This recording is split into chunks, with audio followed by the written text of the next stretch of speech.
Merci d'être avec nous dans ce nouveau numéro, fidèles téléspectateurs de BMT Télévision. Nous allons passer en revue les différentes actions menées en faveur de jeunes. Aujourd'hui, la jeunesse congolaise est confrontée à multiples problèmes, notamment celles liées au manque d'emploi. Alors pour en parler, nous allons en parler justement. Nous avons reçu sur ces plateaux Monsieur Michel Kitoko, qui est directeur de la Fondation Patrice Emery Lumumba, qui est à ma droite. Bonjour, bonsoir, bienvenue. Ça dépendra à l'heure à laquelle les invités vont nous suivre. Bonjour madame. Et à ma gauche, Monsieur Jeannot Manianga, coordonnateur de la Ligue nationale de jeunes. Bienvenue.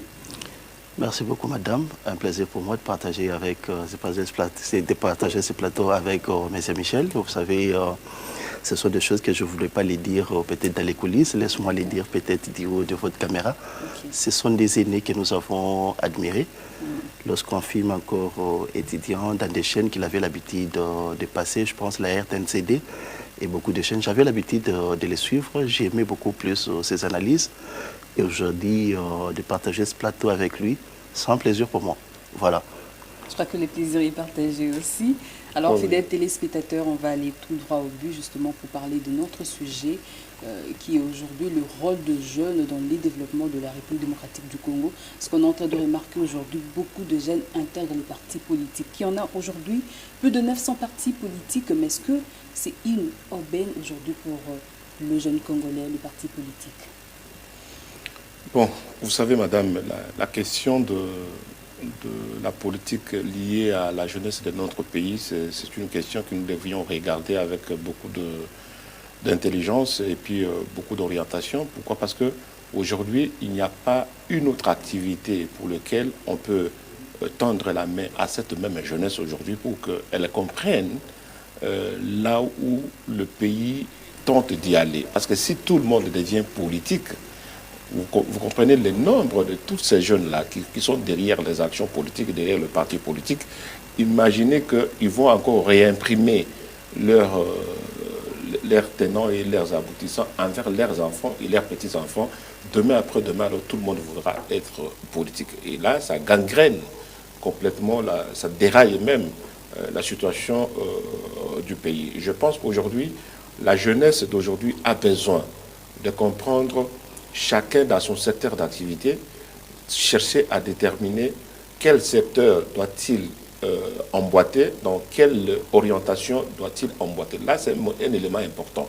Tant qu'il n'y a pas ça, tant que la politique elle-même ne comprend pas cette dynamique et ramener tous les jeunes sans orientation quelconque, ça sera une faute, la faute la plus grave demain ou après-demain, parce que tout le monde va commencer à se regarder que dans les yeux, et sans pour autant récolter de vrais fruits de la racine qui permettent à ce que cette jeunesse puisse aller vers de l'avant. Dans d'autres secteurs-là, il n'y a pas assez d'opportunités, mais c'est la politique aujourd'hui qui donne l'opportunité quand même à ces jeunes-là. Mais justement, mais parce que la politique elle-même sait très bien, ou soit la personne qui est responsable politique, soit il y a deux possibilités, soit qu'il ne sait pas, soit il sait mais il ne sait pas dire la vérité à cette même jeune aujourd'hui. Voilà les conditions dans lesquelles le pays se retrouve actuellement.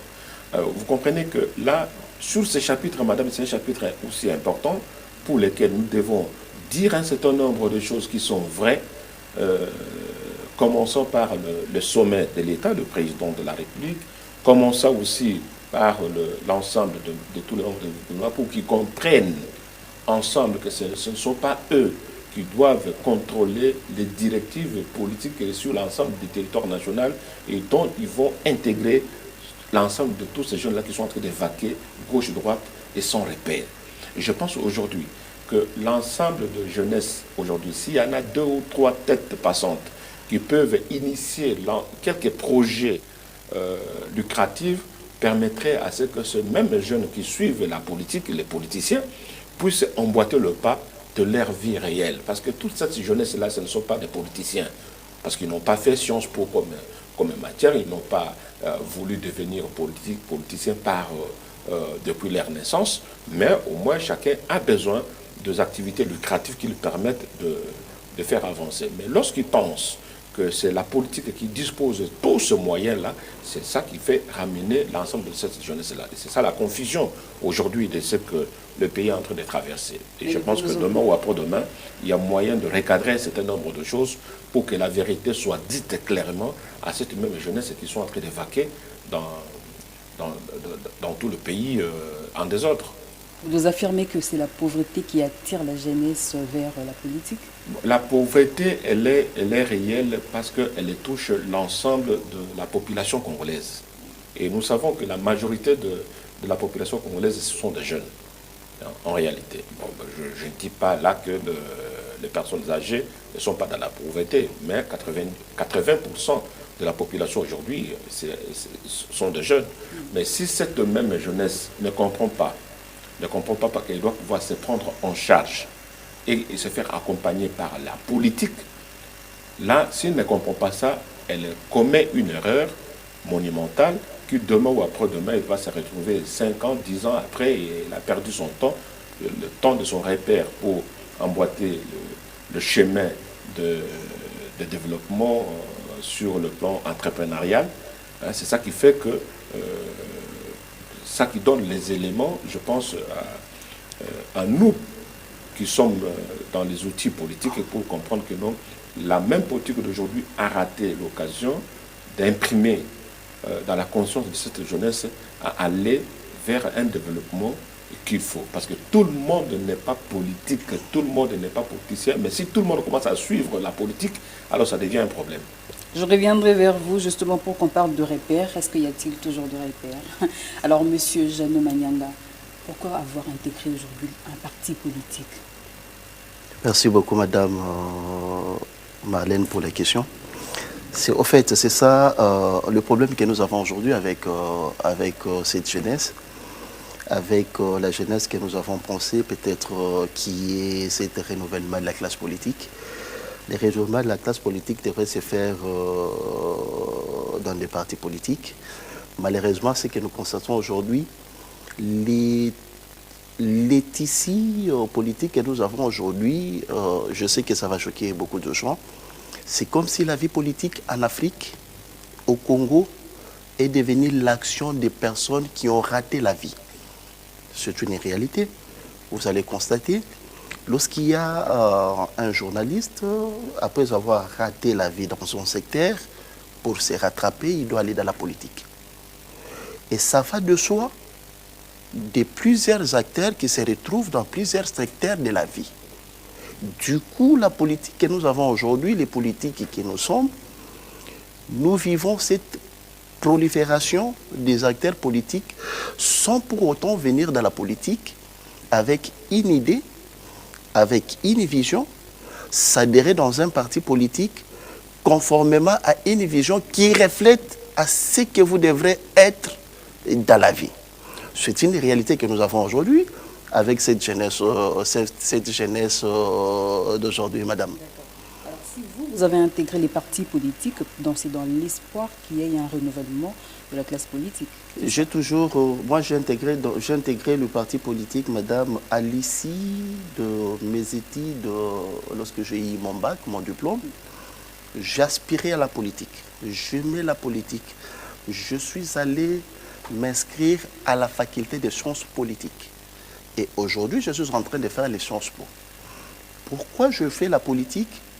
J'ai dit, ce que j'ai acquis à l'université, si je n'arrive pas à mettre en pratique ce que j'ai acquis, c'est comme si je suis allé en tourisme à l'université. C'est comme vous voyez un médecin aujourd'hui qui abandonne les métiers, 6 ans à l'université, qui était à la faculté de médecine. Aujourd'hui, il se retrouve communicateur dans la vie politique. Il abandonne ce qu'il a appris pendant tant d'années à l'université. Il en est de même dans tous les secteurs. Mais moi, ce que je pense ça comme ça, mais je me pose plusieurs questions. Qu'est-ce qui fait que ces comportements puissent surgir dans des partis politiques? Parce que la vie politique aujourd'hui, les partis politiques aujourd'hui, les acteurs politiques aujourd'hui sont en train de vivre tellement dans la gratuité qui sont beaucoup plus implémentés, structurés par l'État, la vie facile, ça devient maintenant un moyen qui est en train de séduire à tout le monde pour faire la politique. Voilà les conséquences que nous avons, aujourd'hui. Or, ce qui devrait être, par rapport à ce qui est en train de se faire, il y a beaucoup de divergences au niveau des personnes qui implémentent la vision politique, l'action politique par rapport à ce que la société devait vivre réellement. Nous, acteurs politiques, toutes tendances confondues, vous êtes en train d'animer des structures étatiques. Nous venions, n'est-ce pas, résoudre les problèmes réels de cette population que nous pensons administrer. Dans les problèmes que nous avons administrés, nous avons le problème économique. Je ne peux pas vivre sans un économiste. Je ne peux pas vivre dans ma société sans un médecin. Je ne peux pas vivre dans ma société sans un chauffeur.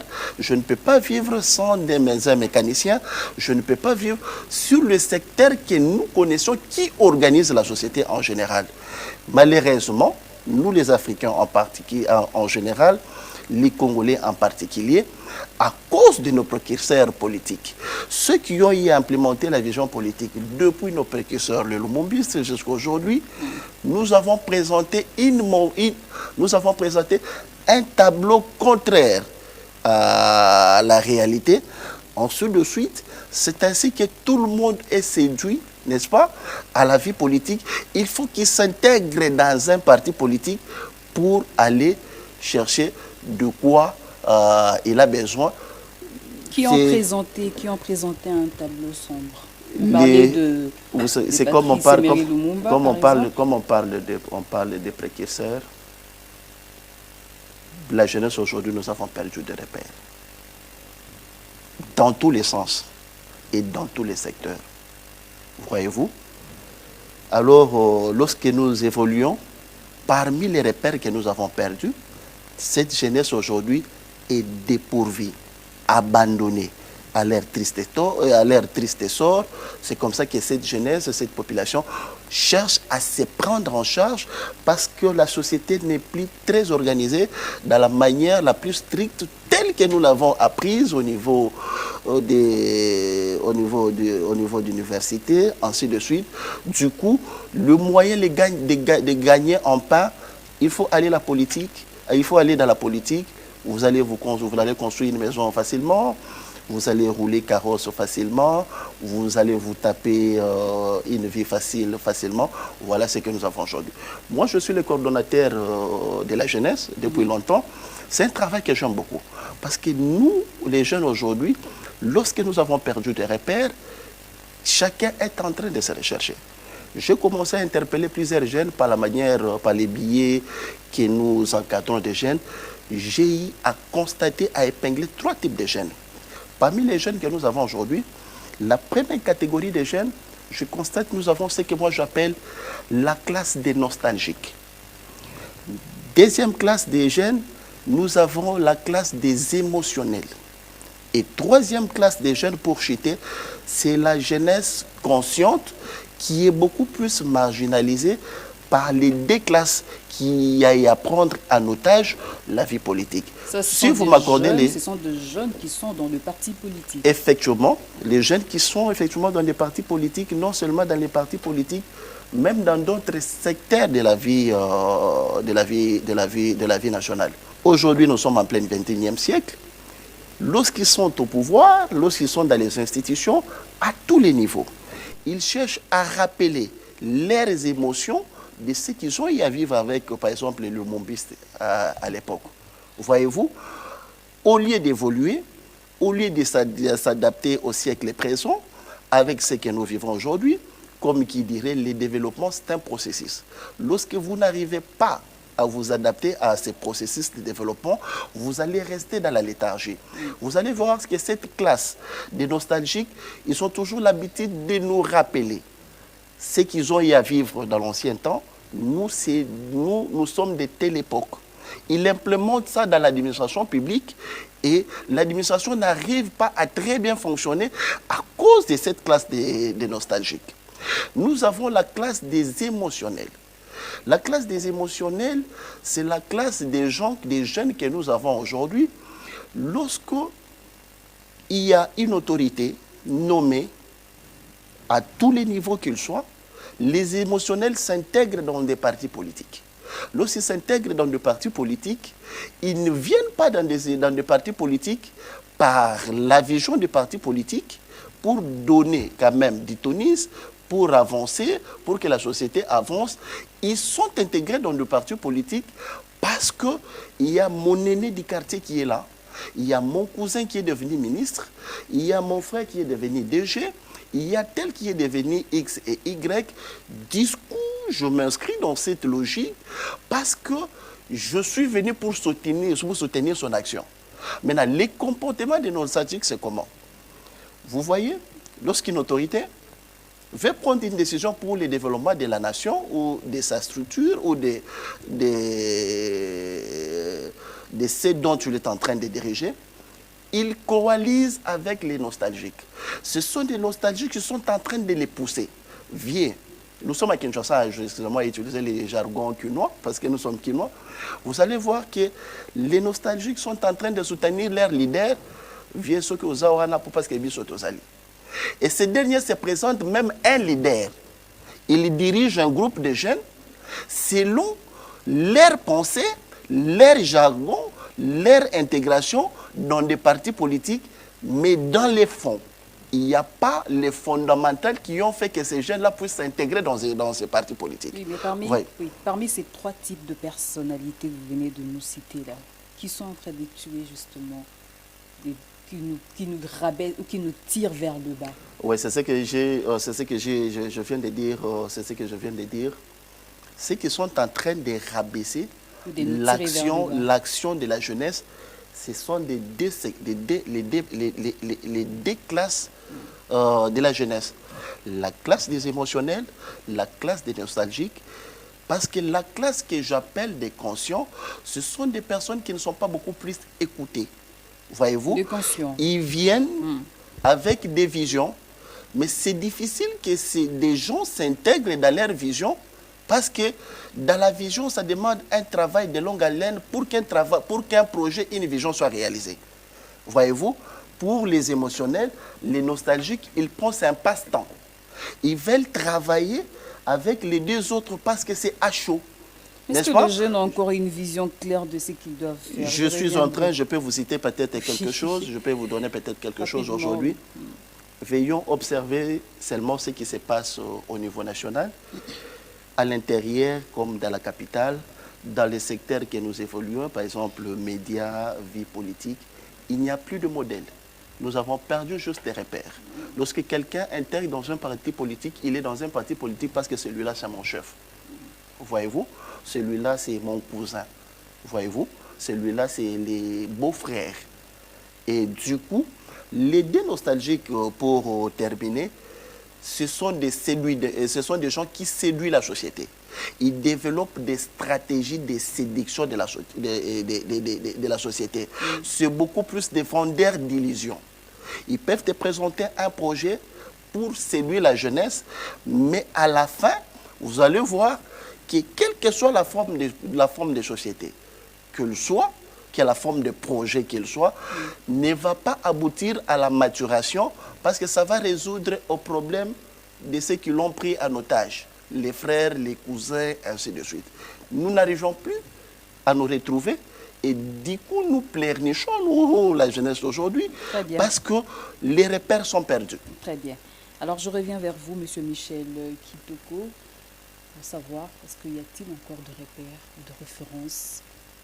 Vous savez, dans ce qui est dit, ce n'est pas question de référence ou de repères, mais nous devons palper de doigt la réalité de ce que le pays est en train de traverser. Je vais vous donner un exemple simple, madame. Est-ce que vous savez qu'en Chine, le député, il n'est pas payé, mais la Chine est une puissance aujourd'hui. Alors, tant que la personne vient faire la politique avec l'intention de disposer des moyens financiers de l'État, ça pose un problème. C'est un élément important. Deuxième élément, madame. Vous savez, nous sommes ici. Nous allons nous dire que nous sommes des Congolais. Sur quelle preuve? Donnez-moi un seul indice qui va indiquer que monsieur avec lequel nous sommes en train de débattre ici sur Monsieur le plateau de la Manyanga. télévision, monsieur Manyanga, est un Congolais. Mais comment ça? Et que vous-même, vous êtes preuve Congolaise. vous voulez? Quelle preuve? Parce qu'il n'y a pas d'identité. Vous n'avez pas d'identité dans ce pays. Vous comprenez? Alors, ce sont de sérieux problèmes qui doivent attirer l'attention de tout le monde. On va vous poser la question, êtes-vous congolaise? Oui, moi, c'est ma mère, c'est oui. Ça, vous le dites verbalement. Mais vous n'avez pas une preuve que vous pouvez brandir comme ça que, voilà, la preuve de mon identité répertoriée par l'État congolais dont je suis congolaise. En plus de ça, dans n'importe quelle administration, on vous dira présentez votre pièce d'identité ou votre carte d'électeur. Pouvez-vous imaginer un seul instant, en aucun pays au monde qui peut prendre la carte d'électeur comme pièce d'identité? Nulle part. Parce que la carte d'identité, c'est un élément qui doit disposer de la naissance jusqu'à sa mort. Vous comprenez? C'est-à-dire que même un jeune qui n'a pas le droit de voter doit pouvoir en disposer. Les cartes d'électeurs, c'est pour les votants. Vous comprenez? Donc il y a déjà un élément. Dans un État, vous avez la population, vous avez les territoires, vous avez la puissance publique. Et c'est cette puissance publique qui devait être à mesure d'orienter un certain nombre d'orientations qui fera une conscience nationale de façon à ce que le pays puisse emboîter le pas vers un développement. Et c'est ça que la Chine avait initié. Si aujourd'hui les députés chinois ne sont pas payés, c'est parce qu'on ne vient pas dire que non, tel il est député, lui on est en train de le payer de l'argent sur base de ça. Bon voilà, moi j'ai des amis députés en Chine avec lesquels nous échangeons. Et je pense que si ces paramètres pouvaient être pris en compte, vous allez voir que la jeunesse d'aujourd'hui laissera faire la politique hasardeuse, mais ils vont préférer les jours où quelqu'un fera la politique, c'est par ambition, par conscience nationale. Il dit, bon, je fais ça parce que je dois pouvoir relever les défis pour faire avancer les choses. Mais ce n'est pas sur base de ça que vous serez payé. Vous serez payé sur base d'un travail réel que vous travaillez, que vous êtes en train de vous réaliser au pays. C'est un peu ça, ce style-là.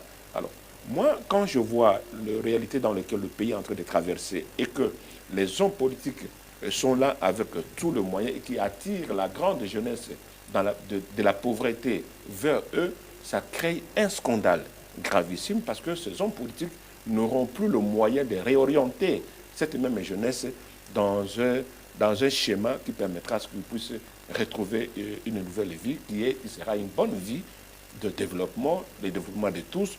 Chacun peut disposer une petite entreprise, mais lorsque l'État est au contrôle de comment créer de petites et moyennes entreprises auprès de cette jeunesse-là, c'est à partir de ce moment-là que l'État peut se dire oui, l'ensemble de moyens que moi je peux disposer, au lieu de les dépenser dans un cadre politique, je peux les disposer, ces moyens-là, pour orienter les gens de façon que le moyen dont on dispose, nous puissions construire le pays, construire la nation, construire les routes.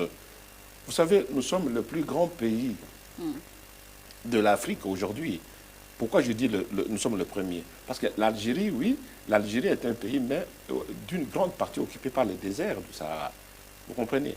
Mais la République démocratique du Congo n'est pas occupée par un désert. Du nord, est, ouest et au sud, tout est viable. Alors, je pense que c'est là que la politique devait incrémenter les idées essentielles qui doivent permettre à ce que cette population se retrouve à contrôler la gestion de leur propre pays. Et là, désorienter, la meilleure façon de désorienter cette jeunesse de cette classe politique, c'est de ne pas les montrer que nous disposons maintenant de moyens. Imaginez que demain ou après-demain que des mesures tombent pour dire, bon voilà, il n'y a pas de députés qui sont payés.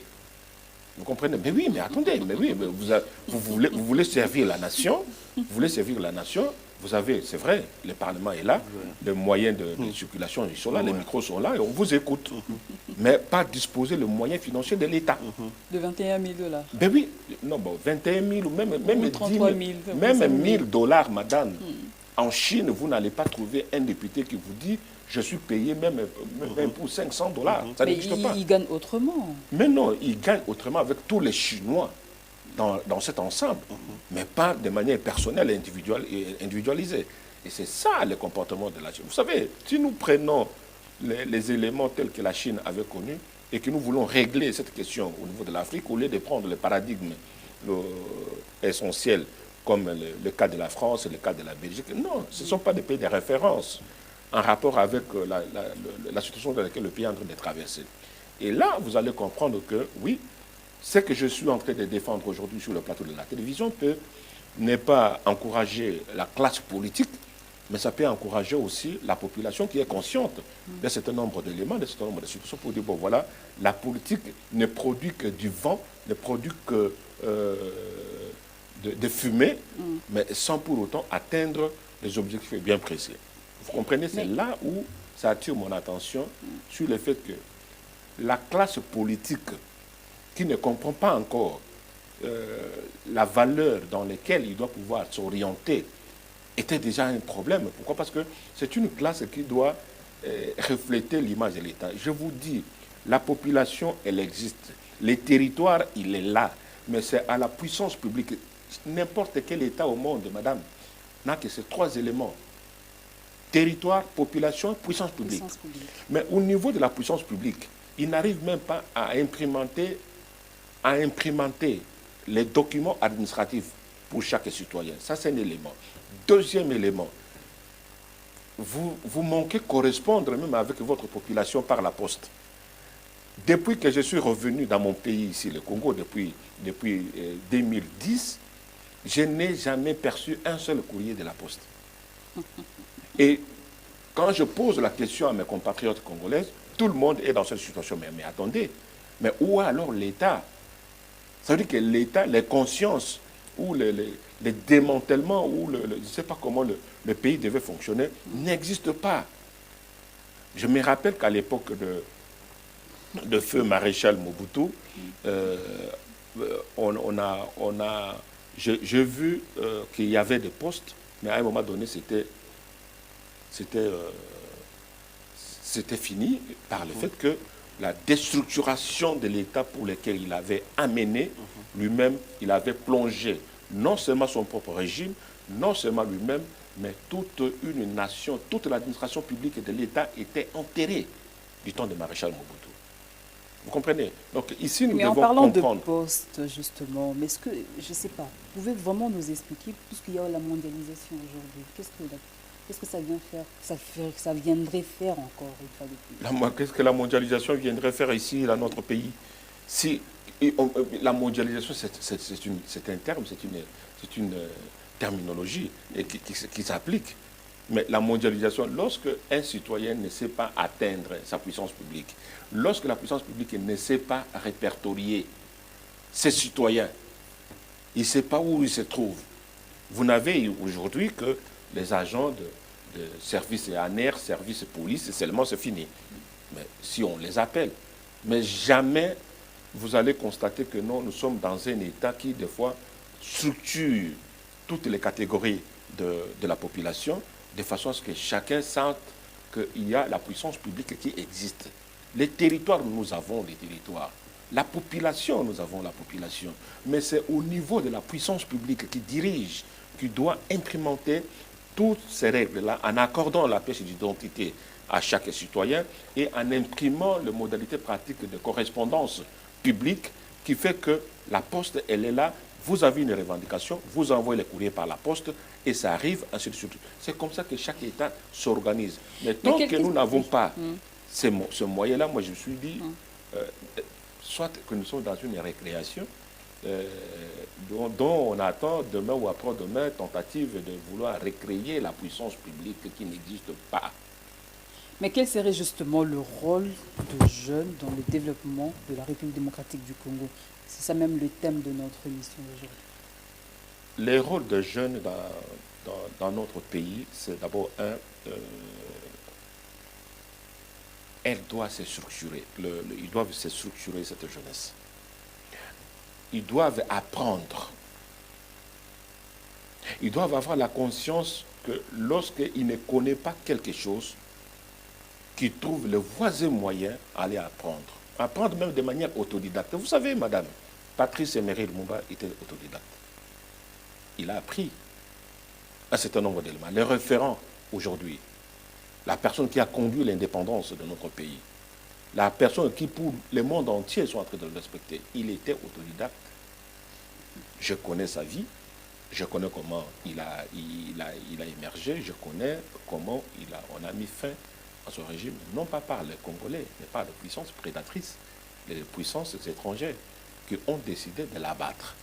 Mais au bout également, on n'a pas fait de grandes études. Oui, mais justement, vous voyez, alors moi, ce que j'aimerais attirer l'attention de beaucoup de gens qui vont suivre cette émission, ou voire même les officiels de notre pays, c'est de permettre à ce que cette même jeunesse puisse disposer les canaux de formation, madame.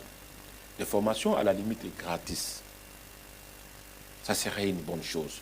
Lorsque le jeune sait que non, dans son secteur d'activité et dans telle commune, il y a telle formation qui est prise pendant au moins 2, 3, 4 mois en rapport avec ce qu'il sait faire, découverte de métier, gauche-droite, ça sera une très bonne chose qu'on puisse déclencher cela, non seulement dans la ville-province de Kinshasa, mais que ça soit étendu sur toute l'étendue de la République. Les jeunes iront en formation. La personne qui va découvrir qu'il a des talents, non pas de venir parler en politique, mais qu'il a des talents dans d'autres choses, fabrication par exemple de chaises ou de tables, ainsi de suite, tout ça, il s'emboîte le pas, gauche-droite. Il faut que cette jeunesse aujourd'hui arrive à découvrir chacun sa spécificité de ce qu'il sait faire pour la vie dont l'humanité, Dieu a voulu qu'il soit sur cette terre. Qu'est-ce qu'il est venu faire, qu'est-ce qu'il peut faire, qu'est-ce qu'il peut produire. Ça sera d'une importance capitale. Mais tant qu'on n'est pas dans ça, je pense que vous allez voir, la société, notre pays, sera bouleversée toujours derrière une seule personne qui s'appelle le président de la République. Très bien. Et chacun va dire non, il ne fait rien, il fait ceci, il fait ceci. Oui, mais justement parce que lui-même peut-être ne comprend pas, mais je pense aussi parce que les gens qui viennent ne vont pas comprendre parce qu'ils n'ont pas été orientés à assumer d'autres postes de responsabilité dans plusieurs secteurs d'activité. Dès le départ, ok. Monsieur Jeannot Manyanga, quelles sont les actions que vous, le jeune, vous menez sur le terrain pour vous prendre en charge justement? Monsieur, Madame Marlène, les actions que nous menons, au fait, la première des choses, il fallait d'abord sensibiliser. Ce qui est vrai, vous êtes perdu, comme vous l'avez dit vous-même, mais quelles sont les actions? Bon, les actions que nous sommes en train de mener sur le terrain, par exemple, c'est la conscientisation d'abord de cette jeunesse-là. Voyez-vous, avant toute action, avant les développements, comme un notaire qui a dit, Spinoza pour ne pas les citer, tout développement commence d'abord par la conscientisation de la population. Lorsque vous êtes conscient de ce que vous êtes, n'est-ce pas, vous allez poser une question de savoir où vous êtes en train d'aller. Lorsque vous avez posé la question, vous avez à répondre à la question de là où vous êtes en train d'aller, je pense qu'il y a une troisième question que vous allez vous poser. Je suis en train d'aller avec qui? Qui vous accompagne? Lorsque vous arrivez à résoudre ou à répondre à la question de qui vous accompagne, et vous allez poser une quatrième question de savoir nous allons faire quoi. Voyez-vous, c'est ça les 4 questions que la jeunesse devrait commencer d'abord par se poser. Mais qu'est-ce que nous constatons aujourd'hui? Les jeunes que nous sommes aujourd'hui, nous avons perdu, après avoir perdu des repères, nous ne pouvons pas s'atteler sur ça. Mais la meilleure des choses, c'est la question, l'élément conscience. Vous vous apitoyez sur votre propre histoire. Je suis qui? Qu'est-ce que j'ai comme atout? Qu'est-ce que je peux offrir à la nation? Je peux le faire dans quelle structure, dans quel cadre, pour que cela puisse produire des résultats. C'est comme ça que, par exemple, nous qui nous sommes, je mets entre parenthèses, je me suis retrouvé dans une famille. 2 personnes, ici d'une même père, d'un même père, d'une même mère, mais les 2 enfants se sont retrouvés orphelins. L'aîné s'est dit, si je n'ai pas étudié parce que mon père est mort. Les cadets disent non, moi je dois étudier, mon père soit là ou ne soit pas là, moi je dois étudier. Celui qui a étudié, par rapport à son frère aîné qui pensait que tout devrait provenir de son papa ou de sa maman, il n'a pas étudié, aujourd'hui il est resté dans la rue. Celui qui a eu cette conscience, n'est-ce pas, de dire que la présence de mon père ou l'absence de mon père ou l'absence de ma mère, je peux me trouver d'autres moyens pour étudier et devenir un homme dans la vie. Et celui-là a évolué avec la vie. Mais le problème que nous avons aujourd'hui, par exemple, nous de la jeunesse, en général, la jeunesse africaine, la jeunesse congolaise aujourd'hui en particulier, c'est quoi? Les structures et les leaderships. C'est aussi un autre problème. Aujourd'hui, nous avons des leaders que nous observons dans cette sphère que nous avons aujourd'hui, l'organisation de la société, qui est implémentée par l'État congolais, qui doit prendre en charge sa population. Comme je l'ai dit, à cause de la classe des nostalgiques, des émotionnels et des conscients, les deux classes viennent de nous produire des leaderships. Le premier leadership, c'est le leadership axé sur la pyramide initiale. Dans la pyramide initiale, nous avons le sommet, n'est-ce pas? Le sommet qui représente un leader qui représente une vision, qui travaille pour que la vision soit pérennisée, qui travaille pour que cette vision puisse produire des fruits. Dans cette vision, ceux qui adhèrent sont ces personnes qui s'identifient dans cette vision. Il n'y a pas le tribalisme, il n'y a pas le nationalisme, il n'y a pas les régionalismes. L'élément fédérateur, c'est la vision. Oui, mais si vous... Laisse-moi arriver. Oui, rapidement. Les deuxièmes dialectiques, ce sont des leaders africains, les leaders congolais, qui travaillent sur la pyramide renversée. Lorsque vous travaillez sur la pyramide renversée, les leaders restent en bas. Ceux qui sont en train de promouvoir, ce sont soit les beaux-frères, les frères, les cousins, lui-même le leader doit s'assurer que la survie de ceux qui l'ont en train de la porter dans la vision reste centrée sur le régionalisme. C'est parmi les difficultés que nous avons aujourd'hui. Mais qu'est-ce que nous observons? Qu'est-ce que nous observons? Non, une minute. Oui. Qu'est-ce que nous observons? Lorsque les leaders qui travaillent sur la pyramide renversée, une fois, n'est-ce pas, décapités dans sa forme de pouvoir, tout ce qu'ils portent tombe et personne n'est incapable de pérenniser son action, la vision auquel il s'est adhéré. Parce que le leader est parti. Soyez plus bref, s'il vous plaît. Voilà. Les sursauts pour le développement, est-ce que ça doit être appuyé seulement par le politicien qui doit vous soutenir, vous les jeunes? Je ne suis pas de cet avis. Je ne suis pas de cet avis. Je reviens avec ma question que je vous ai posée tout à l'heure, là, par rapport aux actions que vous, jeunes, vous menez sur le terrain. L'État est responsable d'une part, les jeunes que nous sommes et les jeunes d'une manière générale sont responsables aussi d'autre part. L'État est responsable pourquoi? C'est l'État qui organise la société dans tous les secteurs. Lorsque cette société n'est pas très organisée, la jeunesse ne se retrouve plus. La jeunesse se retrouve maintenant abandonnée à cause des leaders non visionnaires. Parce qu'ils arrivent, ils ne sont pas à mesure de pouvoir implémenter une vision qui doit prendre en charge la jeunesse. C'est une réalité que nous vivons aujourd'hui. Prenons par exemple... Est-ce que doit-on blâmer ces jeunes-là qui ne savent pas se positionner? C'est ce que je suis en train de dire. L'élément conscience reste l'élément moteur. Voyez-vous? Je suis en train de réfléchir en disant... Prenons par exemple l'objectif de la création du ministère de la Jeunesse. C'est quoi le contenu de ce ministère-là? Est-ce que ce ministère travaille en synergie, en proximité avec la jeunesse dans l'objectif de sa création?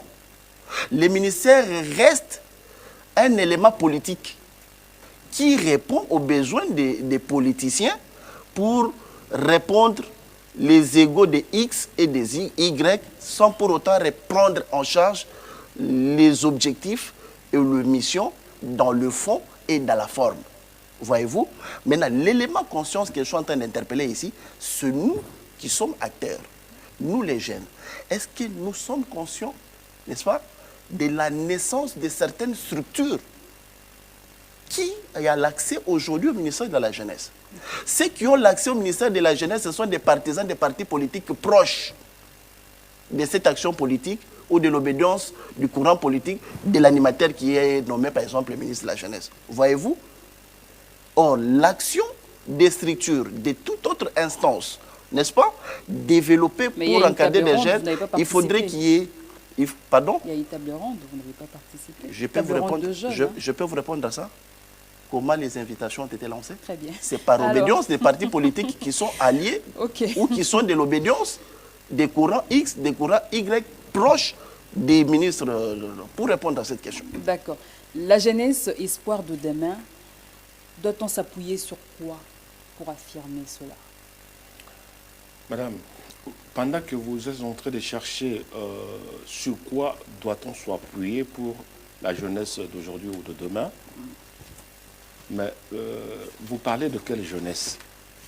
La jeunesse de la ville-province de Kinshasa ou bien la jeunesse de toute la République? Mais attendez, c'est ça le problème. Parce que l'ensemble des exemples que je viens de citer, que je viens d'écouter aussi mon jeune frère en face qui s'en explique, il se réfère à Kinshasa. Vous comprenez? Il se réfère à la capitale ville de Kinshasa. Mais maintenant, la question. Si les politiciens n'ont leur point d'ancrage que la ville-province de Kinshasa, n'osent pas, alors les autres provinces sont complètement abandonnées. C'est là les questions principales pour lesquelles je disais, tant que les institutions de notre pays ne comprennent pas la réalité que traverse notre pays et ils vont amener le pays vers le gouffre, vers le ravin, avec cet état d'esprit dont la jeunesse, qui des fois est inconsciente, des fois suit le mécanisme politique, le pays risque de stagner totalement et pour ne pas aller vers de l'avant. Si la capitale est décapitée, pensez-vous que le reste des membres de province vont vivre comment? C'est aussi ça la question. Ça, c'est le premier paramètre. Deuxième paramètre, au niveau des provinces, nous avons des exemples de la ville-province de Kinshasa, mais est-ce que vous avez des repères sur la province, par exemple, du Sankuru, la province de Maïndombe, la province du Congo central, prendre des éléments sur toute l'étendue de la République, vous allez avoir pitié de votre pays. Vous allez avoir pitié de la jeunesse de notre pays. Vous allez comprendre la nécessité pour laquelle j'insiste et j'affirme avec droiture que ça ne vaut pas la peine de disposer de moyens pour payer les politiciens, madame. Ça ne vaut pas la peine. Pour quelqu'un qui aime ce pays, valablement, il doit pouvoir adopter le modèle chinois pour dire, bon voilà, écoutez, nous sommes venus au monde pour travailler et nous sommes tous des êtres humains. Ça ne vaut pas la peine que j'en dispose de millions. Sur moi, mon compte à banque est rempli de millions, les millions pour lesquels tu vas quitter la terre des humains demain ou après-demain et c'est resté. Mais l'amour que vous devriez imprimer pour la conscience nationale va rester sur toute la durée de toute une nation. Vous comprenez? C'est un peu ça le problème. C'est-à-dire que tant que nous ne voulons pas prendre des décisions ultimes pour dire, bon voilà, cette fois-ci, franchement, avec le moyen dont dispose le pays aujourd'hui, en regardant le développement que nous devons étendre sur toute l'étendue de la République, arrêtons. Des pays et des députés. Ben oui, mais attendez, madame, c'est plus simple. Si ça commence par eux, commence par le président de la République, au nom de la nation, les jeunes qui courent vers le parti politique vont comprendre que non, c'est fini. Alors maintenant, c'est le secteur de cette jeunesse-là qu'il faut maintenant regarder où cette jeunesse veut aller. Ils vont nous produire quoi à manger? C'est important. Et c'est cette même jeunesse aujourd'hui qui devait être dans la capacité de prendre les tracteurs achetés par l'État. Ils vont aller vers la route de Bandundu, ils peuvent produire les manioc, ils peuvent produire des arachides, ils peuvent produire tout. Ce que les Congolais oublient à consommer aujourd'hui, madame. et dont n'importe quelle denrée alimentaire devient quelque chose d'importé dans une terre si bénie de notre pays. Mais imaginons un seul instant. C'est là où je me dis, le pays, si on ne laisse pas prendre ce genre de mesures, demain ou après-demain, le pays, nous allons vivre un chaos. Il faut éviter ça. Et la meilleure façon d'éviter doit commencer par la politique qui attire tous les êtres humains, qui attire toute la jeunesse. Et moi, je ne suis pas d'accord avec ça. Moi, je me dis, j'ai fait sciences politiques, je suis analyste pour analyser les conditions dans lesquelles mon pays est en train de traverser, et j'en appelle ce que ma conscience me traverse, la vie dans laquelle notre population est en train de vivre ici. Ce n'est pas une bonne vie, madame. Vous savez qu'il y a une différence entre votre vie de naissance jusqu'à la mort. Ça n'a rien à voir avec avoir beaucoup d'argent, madame. Ça n'a rien à voir avec avoir beaucoup d'argent. Vous pouvez avoir beaucoup d'argent. Si on vous dit que bon, voilà, votre espoir vital n'est que de 12 ans, malgré vos milliards, vous partez en 12 ans. Hein. Et vous laissez tout. Mais voilà, ce n'est pas l'argent qui est source d'une vitalité, qui est source... Il faut enseigner ça. Même chez les hommes politiques, et leur dire la vérité. Oui, mais à cause de cela, on voit beaucoup de jeunes aujourd'hui qui décident d'émigrer en Europe.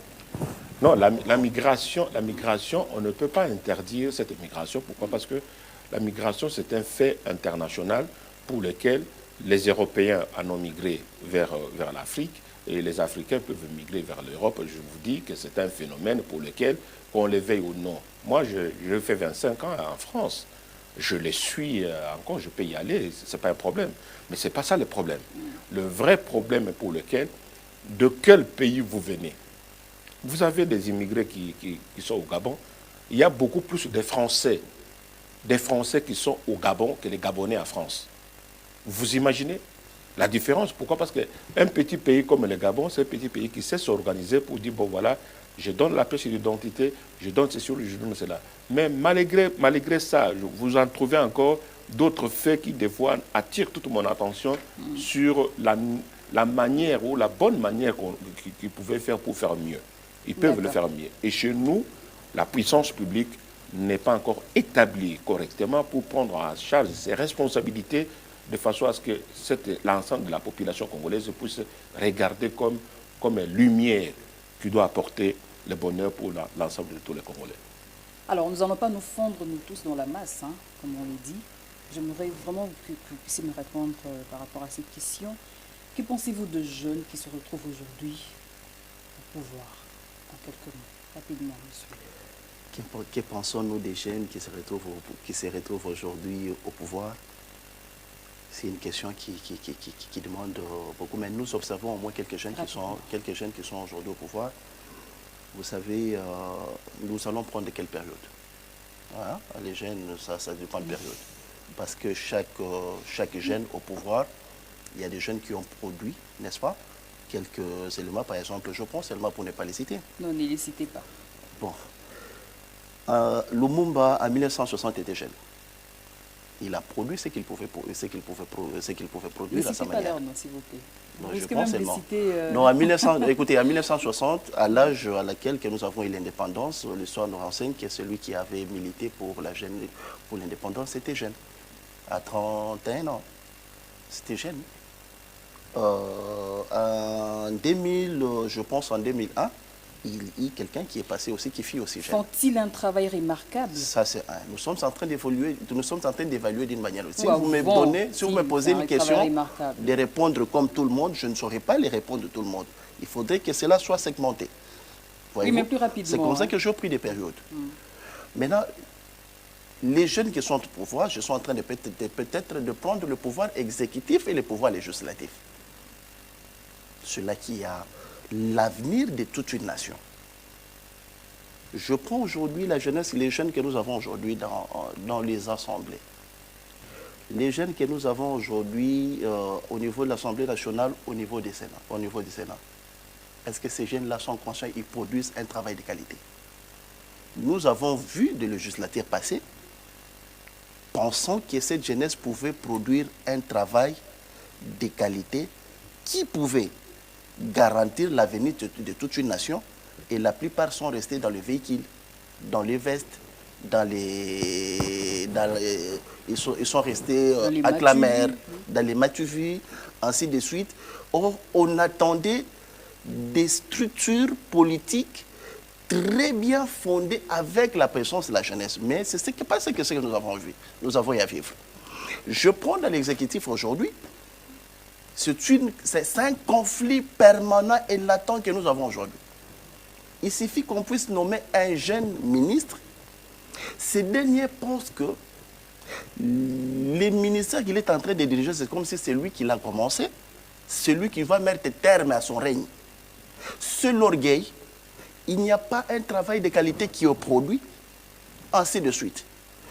Personne sait qu'ils sont en train de se marquer dans leur mode de travail, mais vous allez les trouver au finish. Ce sont des féodés au système de leadership ou d'un leader. Il ne le fait pas comme un leader conscient, il est fait pour satisfaire les leaders qu'il a menés au pouvoir. C'est une réalité. Dans tout ça, pour chuter en conclusion, l'élément conscience n'est pas donné à nous, jeunes aujourd'hui.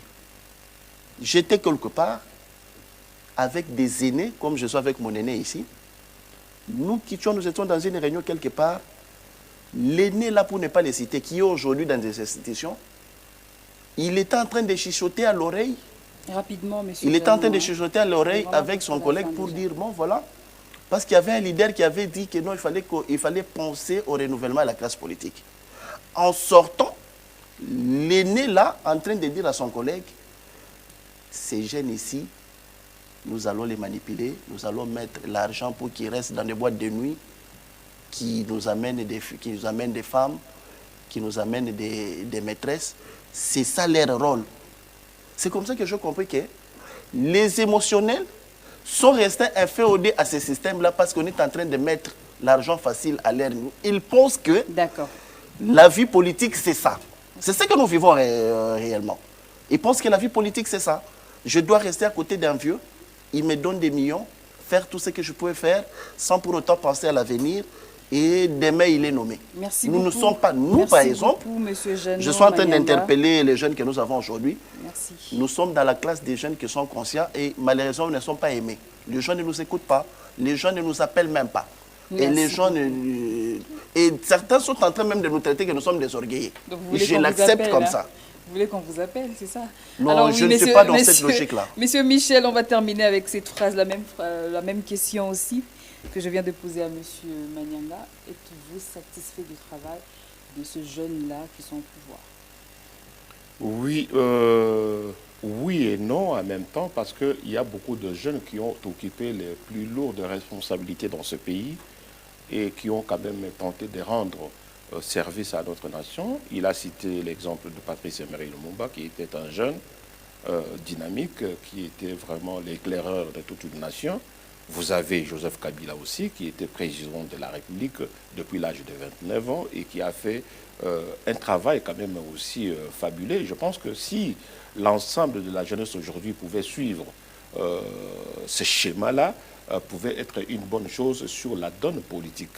Mais malheureusement, la donne politique dans son ensemble, aujourd'hui, au moment où je vous parle, montre clairement que emboîter, amener la jeunesse dans l'univers politique maintenant, c'est faire sombrer le pays dans l'abîme et dans un chaos.